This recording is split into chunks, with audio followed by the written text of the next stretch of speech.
Pernahkah kamu merasa bahwa hidup ini tidak adil? Bahwa apapun yang kamu lakukan seolah sia-sia? Ibu Sri pernah merasakannya. Tapi siapa sangka dari warung kopi kecil yang nyaris tak dilirik siapapun, justru nasibnya berubah total. Dan bukan hanya nasibnya, tapi juga hidup orang-orang di sekitarnya. Inilah kisah tentang keyakinan, ketulusan, dan keajaiban kecil yang datang setelah kesabaran panjang. Ibu Sri tinggal di ujung gang sempit di sudut kota Yogyakarta. Setelah kepergian suaminya akibat kecelakaan kerja 5 tahun lalu, ia harus menghidupi dirinya dan seorang cucu yang ditinggal orang tuanya merantau entah kemana. Tak punya keterampilan khusus dan usia yang tak muda lagi membuat pilihan hidupnya terbatas. Ia hanya punya satu modal, dapur kecil dan semangat yang tidak pernah padam. Maka dibukalah warung kopi sederhana di teras rumah. Tanpa spanduk, tanpa nama, hanya meja tua dan 2 bangku panjang yang sepi.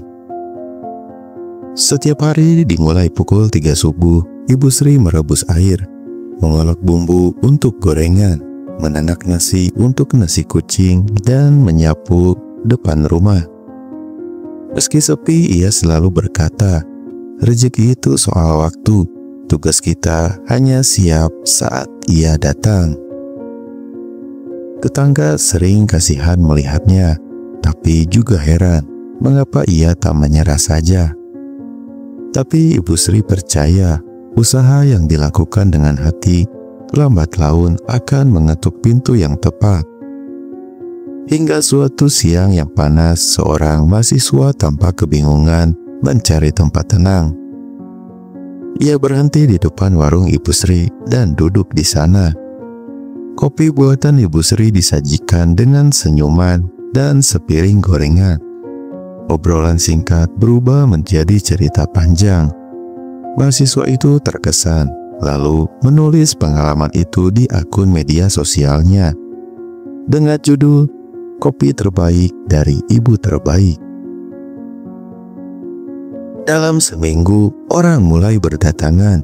Ada yang penasaran dengan kopinya, ada yang ingin mengenal Ibu Sri. Warung kecil yang dulu sepi kini ramai. Bahkan ada yang menawarkan bantuan renovasi, membuatkan spanduk, dan menyediakan bangku tambahan. Ibu Sri tak hanya bersyukur, tapi mulai berbagi.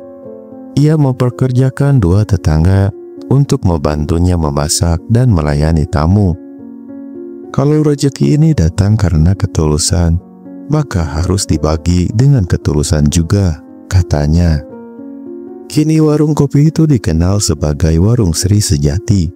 Orang dari luar kota pun mampir saat berkunjung ke Yogyakarta.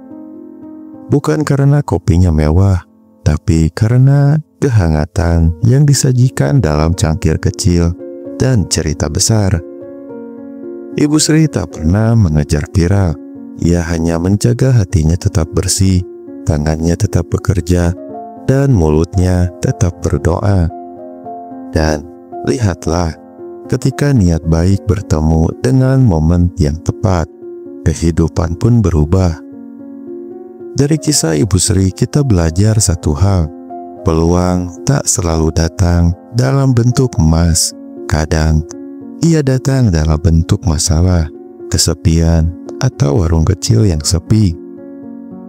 Tapi ketika kita bersabar, tekun, dan tulus, maka dunia pun akan berbalik memandang kita. Jadi, jangan pernah meremehkan langkah kecilmu hari ini. Mungkin itu adalah pintu menuju masa depan yang lebih baik.